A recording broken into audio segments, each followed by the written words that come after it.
मेरा पति विदेश में रहता था। यहाँ मेरे पेट में बहुत दर्द रहता था। एक दिन डॉक्टर के पास चेक करवाने गई और मुझे चेक करने के बाद एक बड़ा राज बताने के लिए डॉक्टर ने अपने ऑफिस में बुलाया। मैं वहाँ गई तो डॉक्टर ने दरवाजे की कुंडी लगा दी और अचानक से भागता हुआ मेरे पास आया और मैं काफ़ी देर से कॉरिडोर के चक्कर काट रही थी। मेरे पेट में बहुत दर्द हो रहा था। ये दर्द काफ़ी दिन से लगातार हो रहा था, मगर पहले बर्दाश्त के काबिल था और अब कुछ समय नहीं आ रहा था कि क्या हो रहा है। मेरा पति सूरज दुबई में जॉब के सिलसिले में रहता था और यहाँ सब काम मुझे ही देखने पड़ते थे।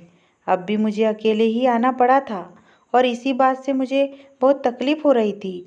भला कोई तो हो जो साथ में दिल बहलाए, मगर मेरा तो ससुराल भी दूसरे शहर में था और मायका भी दूसरे शहर में। पति ने बड़े शौक से घर बनवाया था। यहाँ के शांत माहौल में रहूँगा, मगर खुद तो दुबई चले गए और मुझे अकेला यहाँ छोड़ गए। मिसेस सोनम, नर्स ने मेरा नाम पुकारा तो मैं डॉक्टर के क्लिनिक की तरफ जाने लगी, जहाँ डॉक्टर संदीप का केबिन था। वो अल्ट्रासाउंड किया करते थे और मेरी डॉक्टर मोहिनी के सब मरीजों का अल्ट्रासाउंड वो ही किया करते थे। डॉक्टर मोहिनी को सिर्फ डॉक्टर संदीप की रिपोर्ट पर ही भरोसा था। मैं आराम से चलती हुई अंदर आ गई।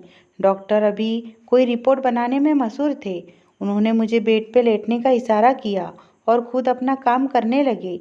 मैंने पर्दा सरकाया और फिर से बराबर कर दिया और खुद बेड पे लेट गई, जहाँ लेडीज़ के लिए चादर रखी गई थी। मैंने चादर अपने ऊपर डाल ली। 5 मिनट बाद डॉक्टर की आवाज़ आई, मैं आ जाऊँ मिसेस सोनम? उन्होंने विनम्र आवाज़ में पर्दे के पीछे से सवाल किया। आ जाइए डॉक्टर, मैंने आहिस्ता से जवाब दिया। डॉक्टर ने आते ही मशीन ऑन की और कुछ सेटिंग करने के बाद मेरी तरफ हुए और अल्ट्रासाउंड करने के साथ सवाल भी करते गए। लेकिन मैंने देखा कि अचानक उनके चेहरे की रंगत कुछ अजीब सी हो गई थी। अब वो मेरे सवाल के जवाब में सिर्फ हूँ हाँ कहते जा रहे थे। उनके चेहरे पर जो चिंता के भाव थे, मैं तो काफ़ी घबरा गई। क्या हुआ डॉक्टर? मैंने घबरा कर पूछा। तो काफ़ी देर तक चुप रहे और बोले, आप एक काम करें, कल मेरे क्लिनिक आ जाए, बस यहाँ नज़दीक ही है। इस जगह तो मैं डॉक्टर मोहिनी के कहने पे आया करता हूँ। आपसे सारी बात मैं आराम से करूँगा। फिलहाल आप घर चली जाए। डॉक्टर रिपोर्ट बनाने लगा और मुझे एक बार गौर से देखा और फिर मुड़ गया। डॉक्टर, मुझे तकलीफ हो रही है, मैं कब तक बर्दाश्त करूँगी? मैंने थोड़ा गुस्से में आकर कहा तो वो कहने लगी, नहीं, मैं डॉक्टर को बता देता हूँ, वो आपको आज के लिए मेडिसिन दे देंगी। अभी आप जाए। मैं नाराज होकर बाहर निकली। भला ये क्या बात थी? कुछ बता भी नहीं रहा था, ऊपर से अपने क्लिनिक आने को कह दिया। बाहर निकलकर मुझे मालूम हुआ कि डॉक्टर मोहिनी के लिए कोई इमरजेंसी केस आया था, तो उनको हॉस्पिटल जाना पड़ गया था और वो केस करवा कर ही वापस आती थी। ऐसा अक्सर हुआ करता था, उनको जाना पड़ जाता था, लेकिन आज तो मैं बिल्कुल इंतज़ार नहीं कर सकती थी। मैंने नर्स को कहा कि मेरा दर्द से बुरा हाल है, प्लीज़ मुझे कोई दवाई दे दे। तो उन्होंने डॉक्टर से फ़ोन पे बात किया और फ़िलहाल के लिए चंद मेडिसिन दे दी और मैंने फार्मेसी में ही पानी की बोतल लेकर वो गोलियां निगल ली ताकि कुछ फ़र्क पड़े। घर वापस आकर मैं बहुत रोई। ये भी क्या ज़िंदगी थी मेरी? अकेले जियो, अकेले मरो, हर दर्द, तकलीफ़, परेशानी अकेले ही बर्दाश्त करो। पति तो बाहर बैठा है, बस नोट बनाने में लगा है और मैं यहाँ ये सब झेल रही थी। मैं काफ़ी देर तक रोती ही रही थी। कुछ देर बाद सूरज की कॉल आई तो मैंने सारा गम और गुस्सा उन्हीं पर निकाल दिया। वो काफ़ी देर तक मुझे समझाते रहे, मगर मैं कुछ सुनने को तैयार ही ना थी। मैंने फ़ोन काट दिया और मैं काफ़ी बेहतर महसूस कर रही थी। शायद टेबलेट ने भी असर किया था, जिससे दर्द कम होते होते ख़त्म हो गया था। अब मुझे सुबह फिर जाना था, डॉक्टर संदीप के क्लिनिक। इन्हीं सोचों में मुझे नींद आ गई। मैं सुबह उठी तो मेरा मूड बहुत फ्रेश हो रहा था। मुझे लग रहा था कि मुझे आराम की टेबलेट भी दी थी डॉक्टर ने, तभी तो मैं सुकून से सो पाई थी और दर्द भी कम था, मगर फिर भी हो रहा था। मैंने नौकरानी से नाश्ते का पूछा तो वो जल्दी से मेरा मनपसंद नाश्ता बना लाई। मुझे भूख भी लगी हुई थी और इसी तरह रोज़मर्रा के कामों में शाम हो गई और मैं डॉक्टर की क्लिनिक की तरफ जाने को तैयार हो गई। कुछ ही देर में मैं वहां पहुंच। डॉक्टर ने मुझे क्लिनिक में बुलाया और बैठने का कहकर दरवाजे को बंद कर दिया। मैं बेचैन हो गई कि उन्होंने दरवाज़ा क्यों बंद किया है, और वो जल्दी से भागते हुए मेरे पास आए और जो कुछ उन्होंने मुझसे कहा, मेरे तो होश ही उड़ गए। मेरा नाम नेहा है और मैं एक खुशहाल घराने में पैदा हुई थी। पापा को लगता था कि मैं उनके नसीब खोलने आई हूँ। मैं जैसे ही पैदा हुई, पापा को एक बहुत बड़ा कॉन्ट्रैक्ट मिल गया था जिसकी वो कल्पना भी नहीं कर सकते थे, और इसी प्रोजेक्ट की वजह से वो कहाँ से कहाँ पहुँचते चले गए। उनका छोटा सा कारोबार अब बहुत फैल चुका था। मेरे पापा मुझे प्यार से परी कहकर बुलाते थे। मैं बहुत लाड़ प्यार से पली बड़ी थी। रुपए पैसे की कभी कोई कमी ना हुई थी। मगर बड़े होते ही मुझे एक अजीब सा एहसास हुआ था। मुझे महसूस होता कि हमारे घर में कोई ऐसा राज छुपा है जो मुझे कभी मालूम नहीं हुआ था, मगर कुछ तो था जो छुपाया जा रहा था। मैं पापा और मम्मी को कई बार अकेले में किसी बात पर बहस करते हुए देखा करती थी, मगर वो मुझे देखकर ही चुप हो जाया करते थे। मैं चाहकर भी उनसे ये राज मालूम ना कर पाई थी। कॉलेज के बाद जब मैं अपनी छुट्टियां गुजार रही थी तो मैंने नोट किया, पापा के घर से जाते ही मम्मी ड्राइवर को गाड़ी निकालने का हुक्म देती और उनके साथ कहीं चली जाती। पहले तो मैंने गौर नहीं किया, मगर फिर एक दिन जब मैंने पूछा तो मम्मी हड़बड़ा गई और कहा, सोनम बेटा, मैं जहाँ जाती हूँ वो मैं आपको नहीं बता सकती। उनकी इस बात पे मैं अजीब नज़रों से उनको देखने लगी। मम्मी, ऐसी क्या बात है जो आप मुझे नहीं बता सकती? मैंने अचंभे से कहा तो उन्होंने बड़ी फीकी सी मुस्कुराहट के साथ बोला, सोनम, तुम परेशान ना हो, मैं बस अपने दोस्तों से मिलने चली जाया करती हूँ, घर में रहकर बोर हो जाती हूँ। उन्होंने मुंह मोड़कर कठिनता से कहा, मम्मी ये क्या बात हुई? भला अपने घर में कौन बोर होता है? और अब तो मैं भी घर पे होती हूँ। मुझे बड़ी हैरत होने लगी थी। भला ऐसी क्या बात थी? वो अपनी एकलौती बेटी के साथ वक्त गुजारने के बजाय दोस्तों के पास चली जाती थी। मेरी बात पे वो बस सर झटक कर वहाँ से चली गई। मुझे बहुत तकलीफ हो रही थी उनकी बात सुनकर, जबकि पापा तो जब भी घर में होते बस मेरे ही आगे पीछे रहा करते थे और उनकी हर मुमकिन कोशिश हुआ करती थी कि वो मेरी हर ख्वाहिश पूरी करें। वैसे तो मम्मी भी मुझे बहुत प्यार दिया करती थी, मगर आज उनका रवैया कुछ अजीब सा था। मैंने जब सोचना शुरू किया तो मुझे महसूस हुआ कि मम्मी मुझे पापा से लाड़ करते देखकर कुछ उदास हो जाया करती थी। अब तो मुझे शक होने लगा कि वो मेरी सौतेली माँ तो नहीं, मगर ये कैसे मुमकिन था? मैंने अपनी पैदाइश की फ़ोटो देखी थी, उनमें मम्मी ही थी जो हॉस्पिटल में मुझे गोद में लिए मुस्कुरा रही थी और उनके हाथ में ड्रिप लगी हुई थी। मैं जब छोटी थी तो बहुत डर जाया करती थी वो ड्रिप देखकर और पूछा करती थी, मम्मी आपको हाथ में क्या हुआ है? तब वो हंस देती और कहती, जब आप पैदा हुई थी तो डॉक्टर ने मुझे ये ड्रिप लगाई थी ताकि मुझे ताकत मिले और मैं आपका ख्याल रख सकूं। ये बातें याद आती तो मेरा ये शक दूर हो जाया करता, मगर घर में जो कुछ हो रहा था वो कुछ अलग सा था। एक बार मैंने मम्मी का पीछा करने का सोचा और दूसरे दिन मैं उनके साथ जाने से पहले ही तैयार बैठी थी और मैंने कैब भी मंगवाई थी। जैसे मैंने घर से कुछ दूर रुकने का कहा था और जब मम्मी चली जाती तब मैं उनका पीछा करती। उसके बदले कैब वाले ने डबल किराया लिया था। मम्मी के घर से निकलते ही मैं भी बाहर आ गई और ड्राइवर को मम्मी की कार का पीछा करने को कहा। यूँ हम काफ़ी देर तक उनका पीछा करते रहे। पहले तो एक रेस्टोरेंट में गई और वहाँ से ढेरों बॉक्सेस अपने कार में डिक्की में रखवाई जिनमें शायद खाने का सामान था, और फिर एक गिफ्ट शॉप में गई जहाँ से उन्होंने बच्चों के लिए बलून्स और गिफ्ट वगैरह खरीदी और वो भी कार में रखवाए। उसके बाद वो एक एनजीओ में गई और वहाँ काफ़ी देर तक अंदर रही। मैं देख रही थी ड्राइवर ने एक बंदे के साथ वो खाने पीने का सामान निकलवाया था और अंदर ले गया, मगर कुछ फूल और बलून वगैरह मम्मी अपने हाथ में लेकर अंदर गई थी। बाकी का सारा सामान ड्राइवर ने निकलवाया था और तकरीबन 2 घंटे बाद निकली थी। जाते वक्त वो जितनी खुश लग रही थी, वापसी में उनका चेहरा उतना ही उतरा हुआ था। वो गाड़ी में बैठकर रवाना हुई और मुझे लगा वो घर की तरफ जाएंगी। तभी मैंने जल्दी से टैक्सी ड्राइवर को वापस चलने को कहा और मेरी जल्दी जल्दी मचाने पे वो काफ़ी जल्दी ही मुझे घर ले आया। मैंने उसको किराया दिया और जल्दी से अंदर की तरफ भागी। मैंने नौकरानी को कुछ भी नहीं बताया था कि मैं कहीं बाहर गई थी और ना ही किसी ने मुझे जाते देखा था, बस वापस आते देखा था चौकीदार ने, और कुछ सवाल नहीं किया था। मम्मी की भी आदत नहीं थी कि वो नौकरानी से पूछताछ करती, लेकिन मेरी उम्मीद के परे मम्मी 2 घंटे बाद वापस आई। अब मैं पछता रही थी कि मैं इतने जल्दी क्यों वहाँ से वापस आ गई। मैंने मम्मी की तरफ गौर से देखा, वो काफ़ी थकी थकी सी लग रही थी। मुझे बहुत अफसोस हुआ। मैंने उनको गले से लगाया तो वो मेरी अचानक हरकत पर हंसने लगी।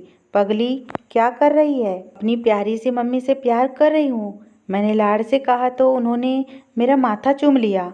मुझे बहुत पछतावा होने लगा था कि मैंने अपनी मम्मी को गलत समझा। वो तो नेक काम के लिए जाया करती थी और शायद इसलिए मुझे नहीं बताती थी क्योंकि नेकी बर्बाद ना हो जाए।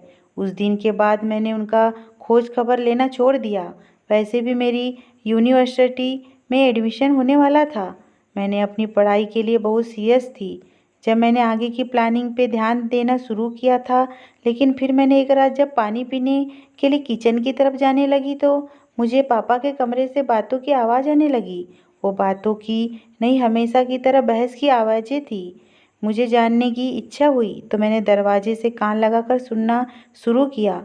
मुझे मालूम था कि ये बात ठीक नहीं है, मगर ये मेरे माँ बाप का मसला था और मुझे हर बात हर हाल में जाननी थी, क्योंकि वो हर वक्त ऐसे ही लड़ा करते थे। आखिर ऐसी क्या बात थी जो उनको सुकून से रहने ही नहीं देती थी? मुझे अब उनकी बातें सुनाई दे रही थी, बल्कि दरवाज़ा भी हल्का सा खुला हुआ था। मुझे वो दोनों दिखाई भी दे रहे थे। मैंने मम्मी को पापा से उलझते हुए देखा था और पापा बिल्कुल ना में गर्दन हिलाए जा रहे थे। ये नामुमकिन है सुरेखा, मैं तुम्हें कितनी बार मना कर चुका हूँ, अब तुम भी ये बहस बंद कर दो। वो अचानक गुस्से में आ गए थे। मम्मी रोने लग गई थी। आखिर क्यों करते हैं आप ये सब? क्या मेरा कोई हक नहीं है इस घर पर? वो वो भी चिल्लाने लगी थी। मुझसे बर्दाश्त न हुआ, मैं अंदर चली गई। बिना सोचे समझे मुझे देखकर उन दोनों का रंग उड़ गया था। मम्मी ने जल्दी से मुंह घुमाकर आंसू पोंछे और वॉशरूम की तरफ जाने लगी, जबकि पापा मेरी तरफ आने लगे। सोनम बेटा, आप यहाँ इस वक्त? पापा काफ़ी बौखला गए थे और मेरे कंधों पे हाथ रख के मुझे सोफे पर बिठाया। ये सब क्या हो रहा था पापा? आप लोग क्यों इस तरह लड़ते रहते हैं? आज मैं भी सब जान लेना चाहती थी। कुछ नहीं गुड़िया, ऐसी कोई बात नहीं है, बस आपकी मम्मी की तबीयत कुछ ठीक नहीं है। मैं उनको यही समझा रहा था कि डॉक्टर के पास चलते हैं, मगर वो मान ही नहीं रही है। अब देखो ना, इस बात पर मुझे गुस्सा तो आएगा ना। वो मुझे बहलाने लगे। पापा, क्यों झूठ बोल रहे हैं आप? मैंने उनके हाथ में अपना हाथ रखा तो वो नज़रें चुराने लगे। ये आज की बात नहीं है कि ऐसा हो रहा है। मैं रोज ही आप लोगों को झगड़ते देखती हूँ। मैंने महसूस किया मम्मी दिन ब दिन कमज़ोर होती जा रही है। कोई बात उनको खाए जा रही है। प्लीज़ आप मुझे सब बता दें। मैंने पापा को ये सब कहा तो दिया था, मगर उनका उतरा हुआ चेहरा देखकर मुझे रोना आ गया। पापा, आई लव यू। मुझसे आप लोगों को यूँ उदास नहीं देखा जाता। प्लीज़ मुझे सब सच बता दे। मैं अचानक फूट फूट कर रो पड़ी और पापा ने मुझे अपने सीने से लगा लिया। मुझे महसूस होने लगा था कि उनके आंसू भी मेरे बालों पर गिर रहे हैं। मेरा दिल और भी दुखने लगा था। आज मैंने अपने हंसते मुस्कुराते पापा को भी रुला दिया था। कुछ देर बाद मम्मी भी वॉशरूम से निकल आई थी और मुझे अब तक वहाँ बैठकर देखकर चौंक गई। सोनम, तुम अब तक यहीं पे हो बेटा? चलो अपने रूम में जाओ, पापा को परेशान मत करो। वो मेरी तरफ आई और मेरा हाथ थामकर उठाने की कोशिश की, मगर पापा ने मुझे थाम लिया था। रहने दो सुरेखा, अब हमारी बेटी इतनी समझदार हो गई है कि अपने माँ बाप का दुख समझ सकती है। पापा ने रुआसा होकर मम्मी से कहा तो मम्मी फिर से रोने लग गई और बस हक्का बक्का उन दोनों को देखते जा रही थी। आखिर ऐसा क्या राज था कि वो दोनों रोए जा रहे थे? मेरे दिल में अजीबोगरीब ख्याल बढ़ने लगे थे और मैंने जल्दी से मुंह खोला। पापा, मुझे जल्दी से बता दे, मेरा दिल बैठा जा रहा है। फिर पापा ने जो बताया वो मेरे लिए बहुत बड़ा धक्का था। मैं सपनों में भी सोच नहीं सकती थी कि ऐसा हो सकता है। पापा ने बताया मम्मी और पापा आपस में फर्स्ट कज़न थे। उन्होंने अपनी पसंद से मम्मी से शादी की थी। वो दोनों एक दूसरे को पाकर बहुत खुश थे। फिर शादी के 3 साल बाद उनको एक बेटा पैदा हुआ, जो कि बहुत खूबसूरत और बहुत प्यारा था। वो मुझसे 5 साल बड़ा था। उन्होंने उसका नाम राजीव रखा था। वो जब पैदा हुआ था तो पापा ने बहुत बड़ा जश्न मनाया था। पापा के तो पैर जमीन पर ना टिकते थे। एक दिन राजीव की तबीयत अचानक खराब हो गई और जब उसे डॉक्टर के पास लेकर गए तो काफ़ी देर हो चुकी थी। डॉक्टर ने बताया कि उसको स्ट्रोक हुआ था, जिसकी वजह से उसके दिमाग की नसों पर गहरा असर हुआ है। अब वो बहुत कमज़ोर हो चुके थे, हिलने डुलने में भी नाकाम थे।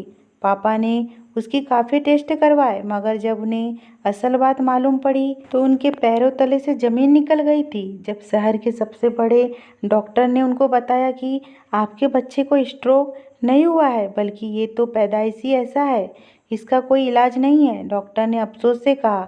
पापा तो जैसे ही बात सुनकर टूट चुके थे।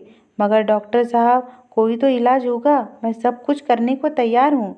देखिए, मैं आपको सलाह देता हूँ कि अब आप दूसरा बच्चा करने की कोशिश ही ना करें तो अच्छा है, क्योंकि आपकी कज़न मैरिज है। जैसे ही आपने बताया कि आप दोनों के माँ बाप भी कज़न मैरिज थे, तो ये सब इसी वजह से हुआ है। कज़न मैरिज अगर 3 नस्लों का ट्रांसफ़र होता रहे तो कई कॉम्प्लिकेशन हो जाया करती है। जैसे कि किसी को तो औलाद ही नहीं होती, किसी को होती है तो जिंदा नहीं रहती, या कोई दिमागी खलल या फिर कोई और बीमारी लग जाती है। आपके साथ भी बदकिस्मती से यही हुआ है। डॉक्टर की बात सुनकर मम्मी और पापा बिल्कुल टूट चुके थे। मम्मी तो बिल्कुल ख़त्म हो गई थी, सारा दिन बच्चे के साथ लगी रहती। उनको कोई होश न था। उनके कपड़े कई कई दिन तक मैले हो जाया करते थे, मगर उनको कुछ होश न होता था। राजीव जब 5 साल का हुआ तो अचानक माँ की तबीयत खराब रहने लगी, तो मालूम हुआ कि वो फिर से गर्भवती है। पापा बहुत गुस्से में आ गए थे। उन्होंने वो बच्चा गिराने की बहुत कोशिश की, मगर मम्मी की जान को खतरा था, और यूँ मैं इस दुनिया में आ गई, और वो भी बिल्कुल सही सलामत। उन दोनों के दिल में जो संदेह थे वो सब अपने आप खत्म हो चुके थे। मुझे पाकर जैसे उनको नई जिंदगी मिल गई थी। मगर मम्मी अब भी राजीव के लिए बेचैन रहा करती थी, और उसका हल पापा ने ये निकाला था कि उसे एक एनजीओ में भेज दिया। पापा ने उनको ढेरों रकम दी थी, और भाई के लिए एक अलग से कमरा भी दिलवाया था, और ज़रूरत की हर चीज़ मुहैया की थी। अपनी खास नौकरानी भी उनकी देखभाल के लिए रखी थी। मगर मम्मी इस बात पर राजी नहीं थी। उनका दिल खून के आंसू रो रहा था जब पापा ने ज़बरदस्ती राजीव को वहाँ भिजवाया था, ताकि मुझ पे कोई गलत असर ना पड़े। और अब इतने सालों बाद मम्मी रोज़ अपनी ममता से मजबूर होकर भाई से मिलने जाया करती थी, जहाँ वह व्हील चेयर पर बैठे हुए उनको देखकर खुश हो जाया करता था। मम्मी देर तक उनके पास बैठा करती और अपने हाथों से खाना खिलाती। मगर पापा अब भी उनका घर वापस लाने पे राजी नहीं थे, कि कहीं मेरे दिमाग पर असर ना पड़े। वो मुझे ये बात भी मालूम नहीं होने देना चाहते थे। मगर आज मैंने वो रात जान लिया था कि क्यों मेरी माँ मेरे साथ होते हुए भी मेरे पास नहीं होती थी। और पापा इतने कठोर कैसे हो सकते थे, अपने बेटे को खुद से दूर रखते थे और कभी उनसे मिलने भी नहीं गए थे, कि उनसे कभी बेटे की ये हालत देखी न जाती थी। अब वो जवान हो गया था, उसकी दाढ़ी मुछी निकल आई थी, और मम्मी रोज़ उसकी शेविंग करवाया करती थी। उस मासूम को तो कुछ पता भी नहीं था। ये जानकर मुझे जितनी तकलीफ़ हो गई थी वो मैं ही जानती थी। मैंने पापा से जिद की कि हम कल ही भाई को यहाँ लाएंगे। इतना कुछ होते हुए वो क्यों किसी एनजीओ में रहे, मैं सोच सोच कर रोए जा रही थी। और मेरी जिद से मजबूर होकर दूसरे ही दिन पापा भाई को घर ले आए। वो बहुत खूबसूरत थे। मुझे उन पर टूटकर प्यार मैंने देखा। मम्मी के चेहरे से खुशी झलक रही थी। आखिर इतने सालों के बाद वो अपने जिगर के टुकड़े को अपने साथ ले आई थी। अब हम दोनों माँ बेटी भाई का बहुत ख्याल रखते थे। भाई में भी काफ़ी बदलाव आता जा रहा था। मैंने देखा वो पागल नहीं थे, बस उनका दिमाग छोटा रह गया था। वो खुद को छोटा सा बच्चा समझते थे, और वो बातें भी किया करते थे। कभी कभी तो ऐसी बातें करते कि सयाने को भी शर्म आ जाए। अब पापा भी खुश थे। मेरी राजीव से काफ़ी दोस्ती हो गई थी। मैं उनके लिए रोज़ चॉकलेट लेकर आती तो वो बहुत खुश होते। इस तरह दिन गुजरते गए और मेरे कज़न का रिश्ता आया मेरे लिए, मगर पापा ने पहले ही उनको मना कर दिया और जल्दी ही मेरी शादी सूरज से करवा दी। मैं उनको पाकर बहुत खुश थी और वो हर 4 माह बाद विदेश से आया करते थे। अब की बार भी उनको गए हुए 4 माह हो गए थे और मेरी तबीयत खराब रहने लगी थी। मगर आज जो डॉक्टर संदीप ने मुझे बताया था, मेरे पैरों तले से ज़मीन निकल चुकी थी। डॉक्टर का कहना था कि मैं प्रेग्नेंट हूँ, मगर मेरे पेट में जो बच्चा है वो शायद शारीरिक तौर पर ठीक नहीं। 3 साल बाद मुझे ये खुशखबरी सुनने को मिली थी और साथ में ये भयानक बात भी। हे भगवान, ये सब क्या था? मेरा सर चकराने लगा था। बड़ी मुश्किल से डॉक्टर ने मुझे संभाला, लेकिन डॉक्टर साहब, मुझे तो पता ही नहीं चला मैं 4 माह से प्रेग्नेंट हूँ। मैंने अपने आंसू छुपाते हुए पूछा।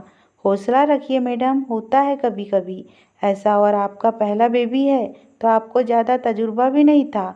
लेकिन आप परेशान ना हो, इसका हल है मेरे पास। वो मुझे तसल्ली देने लगा और कहा, मैंने आपको यहाँ इसलिए बुलाया है कि आप ये बच्चा गिरा दे। उसने कहा तो मैं अचानक उछल पड़ी। ये सब आप क्या कह रहे हैं डॉक्टर साहब? मैं ये गुनाह बिल्कुल नहीं करूँगी। मैंने उनको बहुत सुनाई और वहाँ से निकल आई, जबकि वो कहते रहे कि मैं आपकी भलाई के लिए कह रहा हूँ। मैं घर पहुँचकर बहुत रोई थी। मैं सूरज को भी ना बता सकती थी, लेकिन जब मैंने मम्मी को बताया तो वो बहुत परेशान हो गई और मुझे कहा कि किसी को बताए बगैर ये बच्चा गिरा दो, वरना बहुत पछताऊंगी। मम्मी की बात सुनकर मुझे शौक लगा। मम्मी, क्या आप मुझे मार सकती है? मैंने पूछा तो वो परेशान होकर कहने लगी, ये कैसी बातें कर रही हो? कोई माँ अपनी औलाद को कैसे मार सकती है? तब वो अचानक खामोश हो गई। उनको अपने सवाल का जवाब मिल गया था। मैं भी माँ थी और कैसे अपने औलाद को मार सकती थी। मैंने भगवान पर भरोसा किया और सब उसी पर छोड़ दिया है। मैं अब हमेशा भगवान को याद किया करती थी। मैंने सूरज को भी सब कुछ बता दिया। वो भी चुप हो गए थे। मैंने डॉक्टर के पास जाना भी छोड़ दिया और ना ही अल्ट्रासाउंड करवाया करती। बस मुझे अपने भगवान पे भरोसा था। सब लोग मुझे अजीब सी नज़रों से देखा करते थे, लेकिन जब 9 माह बाद मैंने एक सेहतमंद बच्चे को जन्म दिया तो डॉक्टर से भी हैरान रह गए थे। मेरा यकीन जीत गया था। मेरा बच्चा बिल्कुल ठीक था। डॉक्टर ने सारी रिपोर्ट देखकर खुश होकर बताया, ये तो चमत्कार ही हो गया, आपका बच्चा बिल्कुल ठीक है। और मैंने अपने भगवान का शुक्र अदा किया जिसने मुझे मायूस नहीं किया था। चैनल को सब्सक्राइब करना ना भूले और लाइक कीजिए, कमेंट कीजिए।